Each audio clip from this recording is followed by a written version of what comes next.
وحوي وحوي وحوي وحوي رحت يا تعبان وحوينا بدرجة يا رمضان وحوي وحوي طول ما نشوفك قلبنا فرحان في الدار خيرك أشكال والوان طول ما نشوفك قلبنا فرحان في الدار خيرك أشكال والوان في الدار خيرك أشكال والوان بكرة في عينك نلبس فستان وحوي وحوي. اللهم لا ترفع عني سترك ولا تنسني ذكرك ولا تجعلني من القوم الغافلين. يا حي يا قيوم برحمتك أستغيث اصلح لي شأني كله ولا تكلني إلى نفسي طرفة عين. أهلا وسهلا بكم في قناة بيتك أحلى مع شيمو. يا رب جميعا تكونوا بخير، كل سنة وانتم طيبين، رمضان كريم يا رب، إن شاء الله يجعله كده شهر مبارك علينا جميعا.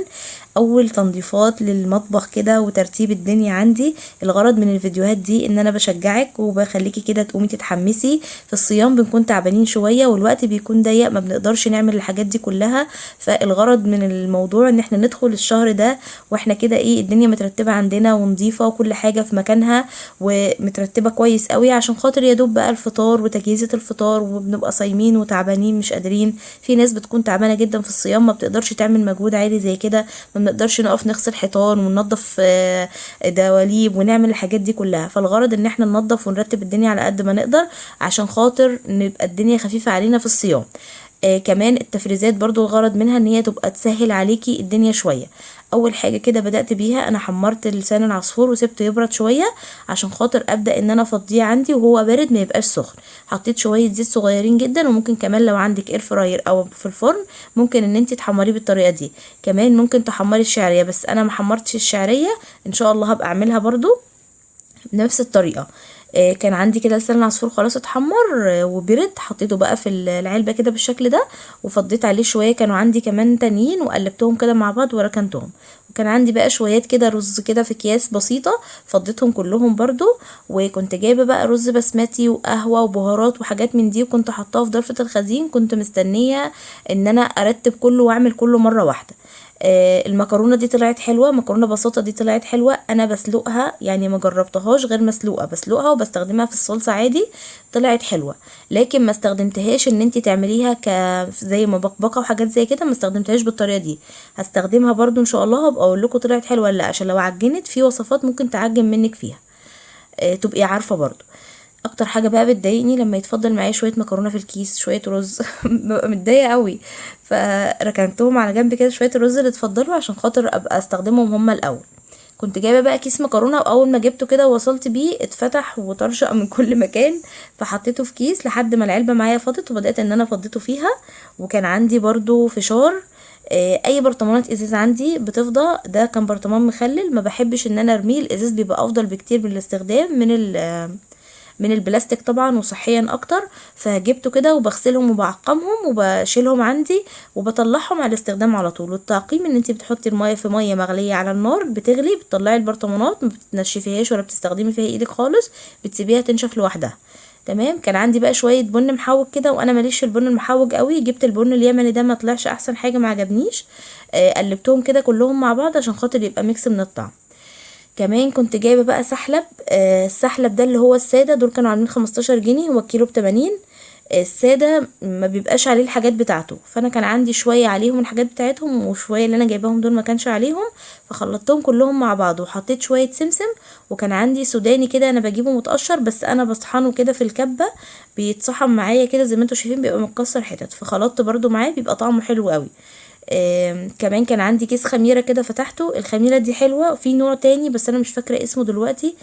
كنت متعودة ان انا بجيبه صراحة، بس كل مرة بلاقي الباكت الكبيرة، وانا الباكت الكبيرة حاساها تبقى كتير قوي، بخاف ان هي تقعد فترة فتبوظ عندي.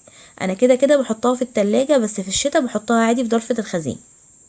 كمان البهارات اللي هي ال11 بهار، وخلطة المرقة الفورية، وخلطة الخضار، واللي بتاعت البطاطس بيبقوا حلوين قوي وطعمهم جميل. انا بقالي فترة بجيبهم، ما عادش بستعمل كتير يعني اللي هي المكعبات التانية دي.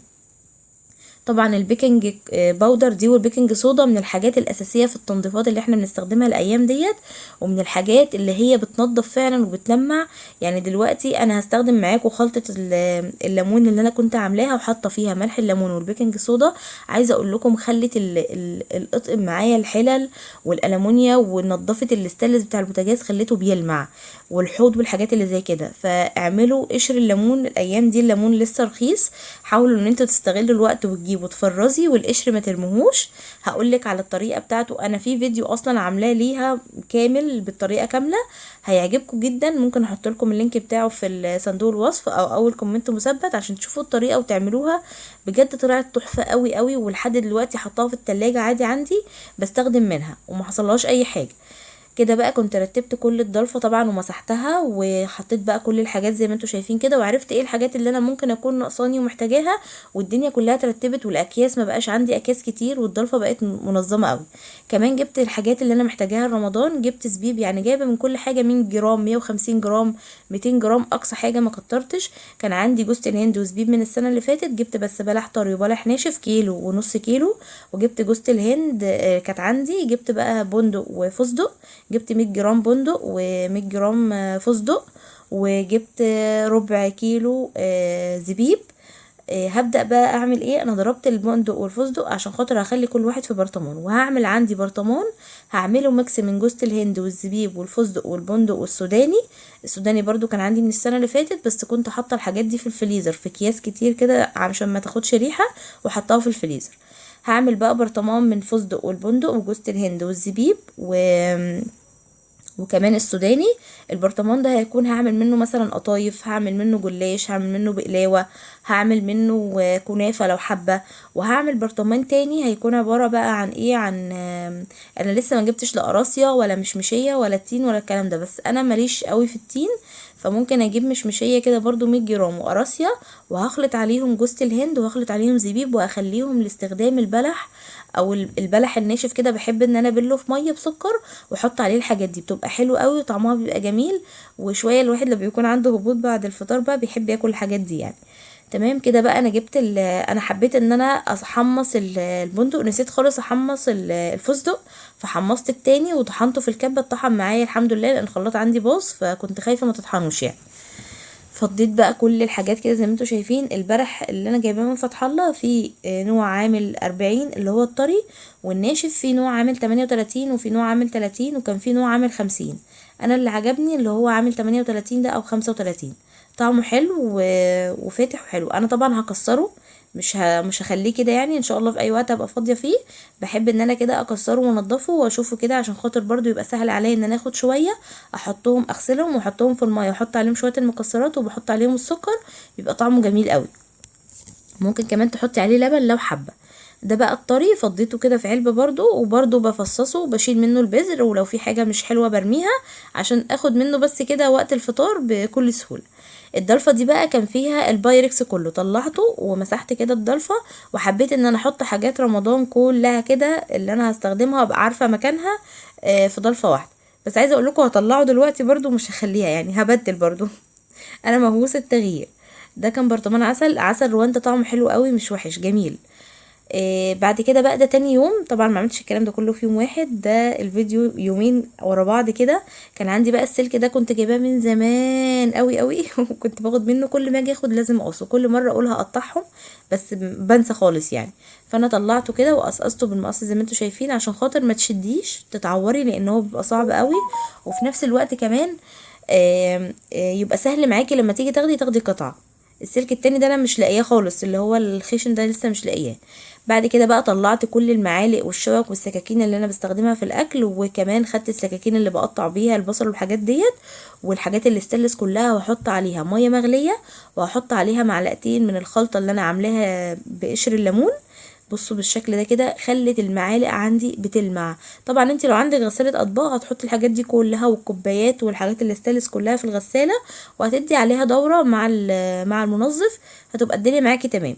انا عشان ما عنديش طبعا فاستخدمت بقى حتة بسيطة من اللهلوبة مع شوية بريل مع شوية مية مغليين كده حلوين، مع المعلقتين الليمون دول محطوط فيهم ملح ليمون وبيكنج صودا، ومحطوط فيهم كمان خل مع قشر الليمون. خلوا معايا الحاجة بتلمع.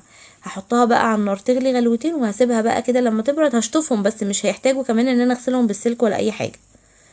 بعد كده بقى الكاتل عندي كان محتاج برضو ان هو يتنضف كده، حطيت بقى فيه معلقتين كده من الليمون برضو قشر الليمون والمية المغلية، وهسيبه بقى يغلي كده. وبعد كده برضو بغسله تاني وبنضفه. كمان بحط شوية صغيرين من الخل زيادة، بس هي كده كده الخلطة دي بيبقى فيها خل. هنا بقى عندي هعمل البولة دي، هملاها كده يعني منظفات كده عشان استخدمها بقى لكل حاجة. حطيت مية مغلية اللي هي كانت بقشر الليمون والخل اصلا ما رميتهاش يعني، هستفيد بيها. وبصوا خلت معايا الكاتل بيلمع. وحطيت شويه بريل وهحط شويه لهلوبه برضو، لو ما عندكيش اللهلوبه عادي تستكفي بالخلطه اللي انا عاملاها ديت مع الصابون. وهبدا اغسل كل الحلل الالومنيا والاستانلس وكل حاجه عندي في المطبخ اغسلها. انا بقى بحب اغسل كل حاجه كده تاني، هي نظيفه بس انا بحب برضو اغسلها. احيانا ببقى تعبانه، ببقى مش قادره ان انا اتكع على الحاجات، فبدعكها يعني حاجه بسيطه كده.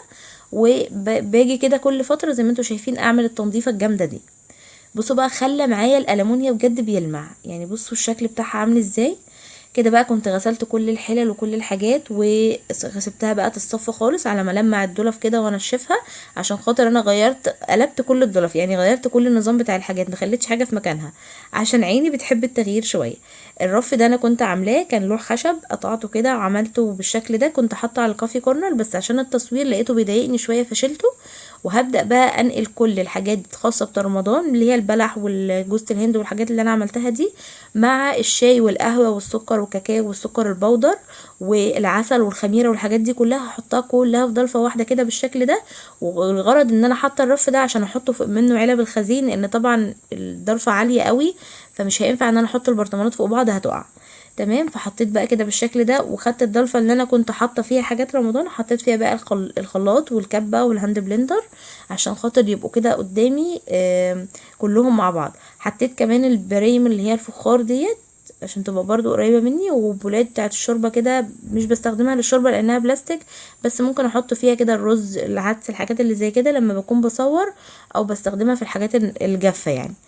هنا بقى حطيت كل الحلل كده اللي انا بستخدمها قدامي. وجبت بقى الضرفه دي من فوق ما كنتش عملتها. جبت بقى المنظم، انا جايبه منظم حاطه فيه الاكياس والجوانتيات الجلافز اللي انا بستخدمها، وحاطه فيها كده اللي هي الاسبونشه اللي بستخدمها للكوبايات عشان دي جديده لما اكون محتاجاها اسحبها. احلى حاجه المنظمات دي في الحياه، احلى حاجه بجد، هتنظم لك حياتك من الاخر زي ما بنقول كده. الكياس كلها عندي بتاعت التلاجة حطاها فيها. كمان البولات البلاستيك دي كانت بتضايقني قوي، حطيتها فيها برضو بتبقى حلوه.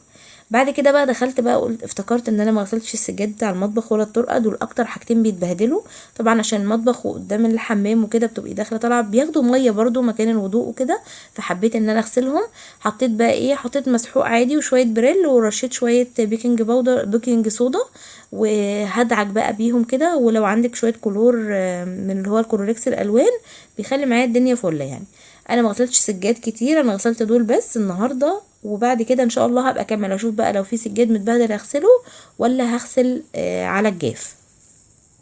كان عندي بقى الشفاط متبهدل حرفيا، والسلك بتاع الشباك، والشباك كمان مكان برضو البخار الشفاط ما بيشفطش كويس قوي، فالدنيا كانت متبهدله. والبوتاجاز كان محتاج يتغسل، كان محتاج كده يعني ايه اشيله واجيب واحد مكانه من الاخر. بس انا الحمد لله يعني نضفته بالخلطه برضو اللي انا عاملاها دي، دعكته كويس جدا وبالفرشه، وشلت حاجات منه بالسكينه. ومن جوه برضو انا رشيت عليه اللي هو مش سترس لودفيك، اظن اسمه لودفيك، انا نسيت اصوره بس انا مصوراه قبل كده. ممكن ابقى اوريهولكم ان شاء الله، لان انا محتاجه هبقى اجيب، يا رب الاقيه بس كده هجيب منه، لانه مش دايما بيبقى موجود. غسلته بقى من جوه ومن بره كله، نضفته كويس قوي وحطيت عليه الخلطه دي وسبتها شويه، وبعد كده هبدا ان انا اغسله وبنشفه، مش بسيب في الميه طبعا عشان خاطر من جوه ما يبص. وجبت بقى اللي هي الارفف دي، بتغلبني بجد في التنظيف وزهقتني، فقلت بقى ان انا الفها بورق السلوفان كده، عشان لما اجي استخدم تقع حاجه على ورق السلوفان هشيلها ارميها وامسحها وامسح الرف واحطه تاني. بعد كده بقى دخلت على الارفف اللي هي الجانبيه ديت. انا شلت طبعا كل التوابل، يعني فضيت رف من التوابل كلها اللي هي بتاعت الشاي والسكر والقهوه، مش التوابل والحاجات اللي زي كده، حطيتها في الضلفه. ففضيت معايا كده واحد، التاني بقى اللي هو بتاع الاطباق، وفي واحد بقى للتوابل زي ما انتم شايفين كده. انا كنت مفضيه بقى التوابل قبلها بيوم وكنت مسحاه، بس ما كنتش غسلت الرف، فقلت بقى بالمره كده اغسله وامسحه. المره دي ما كبتش ميه، المره اللي فاتت لما كبيت ميه الفراغات اللي هي الخطوط ديت دخلت فيها الميه وفضلت تنزل كتير قوي وغلبتني على ما نشفت، فخفت ان انا ابوظه او بهدله، لان انا شويه لما لقيت الميه بتنزل من جوه حسيت ان في فراغات كتير اهي اللي هي باينه قدامكم في الكاميرا دي كده. فبدات بقى ان انا اغسله كده عادي بالليفه ومسحته ونشفته كويس قوي. وهبدا بقى اخلي الرف اللي تحت زي ما هو للتوابل عشان يكون قريب مني وانا بستخدم في الاكل يعني. والرف التاني بقى الارفف الباقيه كلها هعملها للاطباق، حتى المنظمات اللي انا كنت حطاها شلتها، حبيت ان انا اغير شويه من الشكل اللي انا كنت حطاه يعني. صراحه الارفف دي متينه قوي ما شاء الله عليها وكويسه، وبحط عليها الحاجه يعني وانا مطمنه. دي بقى فالينيا اللي هي السايله، بجد طلعت روعه روعه روعه روعه، حتى بتخلي طعم الحاجه تحفه. دي كانت ب10 جنيه من فتح الله، بس جميله جميله، حتى ريحتها فضلت يعني في النقاب عندي يومين 3 وانا بلبسه كده، شم فيه ريحه الفانيليا، لان انا كنت بشمها عايزه اعرف هي خام فعلا ولا لا. فطلعت حلوه قوي، والنقطه منها بتغني يعني. هنا بقى جبت كل الاطباق اللي انا بستخدمها حطيتها كده بالشكل ده، وكمان حطيت حاولت ان انا احط اللي هي السرفيز ورا، بس لقيت ان الموضوع هيبقى صعب شويه، وممكن كمان الاطباق تتزحلق مني وتبوظ يعني تتكسر كلها. فطلعتهم، لان انا كنت حابه احطهم ورا عشان انا شلت المنظمات اللي كنت بحطها فيها كتغيير يعني، بس لقيتها مش نافعه بقى من غير منظمات، فدخلتها اصلا النيش، وهستخدم عادي الاطباق التانية، ولو احتجت يعني بعض الوقت ممكن اسحبه، هو محطوط قدامي سهل. الرف بقى اللي كان فيه الشاي والسكر والحاجات دي حطيت فيه كل البولات بتاعه الشوربه والحاجات اللي انا بستخدمها كده في الملوخيه والحاجات دي، وفوق برضو حطيت البولات الكبيره اللي بستخدمها في الوصفات وكده، والاطباق اللي هي بتاعه الغرف وكده. حطيت بقى نظمت بالشكل ده زي ما انتم شايفين، حطيت كل الحاجات اللي بستخدمها، يعني شلت اي حاجه ما بستخدمهاش وحطيت كل الحاجات اللي بستخدمها. وكده بقى كنت رتبت الرف كويس قوي ورتبت الدنيا. هنا بقى بدأت ان انا المعالق كانت نشفت خلاص، والدرج مسحته ونضفته، وهبدأ بقى ان انا ارتب الحاجات تاني وارجعها زي ما كانت بالشكل ده كده. برضو غيرت شوية في درج المعالق والسكاكين والشوك، والمعالق كانت بصوا بتلمع معايا ازاي. هنا بقى الدرج ده خليته للبرادات وكده. الحركه دي بقى لازم تعمليها، اللي هو البلاستر، تقفلي كل الكوبس بتاع الكهرباء، عشان انا اتكهربت كتير قوي بسبب الموضوع ده، ان انا وقت ما باجي اغسل وكده الحماس بيبقى واخدني بقى، وبكب ميه عادي خالص وبنسى الكهرباء تمام. فكذا مره اتكهربت، فالحمد لله يعني بتيجي سليمه. فالمره دي افتكرت وحطيت البلاستر بالشكل ده عشان اكب ميه براحتي. وبرده ما تبقيش تكبي براحتك يعني على الكوبس وتقولي بقى انا حاطه لزق، يعني اللزق برده مش هيحميكي قوي، فربنا يحمينا يا رب. هنا بقى كنت خلاص بقى خلصت كل الدواليب من فوق، ودعكت بقى الحيطان وكل حاجه، وكده كان معايا المطبخ الحمد لله بقى تمام قوي فله، ونضفته ورتبته بصوا بيلمع. وطبعا مسحت الدواليب ونشفت الحيطان ودعكت الشفاط من فوق والحيطان من فوق، وخليت بقى المنظم ده كده معايا بالشكل ده. يا رب يكون الفيديو عجبكم وتحمستوا وخدتوا شويه طاقه كده عشان خاطر تقومي بقى تنضفي. ابدأي خلاص بقى الوقت، خلاص المطبخ بياخد وقت كتير. انا خدت في المطبخ 3 ايام يا جماعه، مش يوم واحد، ده تصوير 3 ايام، فخد مني مجهود كبير يعني. كل يوم اعملي حاجه، وان شاء الله هنزل لكم باقي تنظيفات الشقه عندي عشان خاطر احمسكم. ده كده الشكل بتاع الادراج بقى والترتيب، والدنيا اتنظمت معايا الحمد لله. السجاده كنت مستنياها تنشف فحطيت بقى واحده تانية كده. وهنا بقى الحاجات اللي في الجناب دي حلوه قوي، العلاقات دي عشان بتنفع. وهنا بقى ضلفه الخزين خلاص. يا رب يكون الفيديو عجبكم، ما تنسوش بقى تحطوا لايك حلو كده تشجيعا منكم بعد المجهود الجبار اللي انا عملته ده. اللايك بيرفع الفيديو شويه وبيخلي اكبر عدد يشوفه. اشوفكم في فيديو جديد ان شاء الله.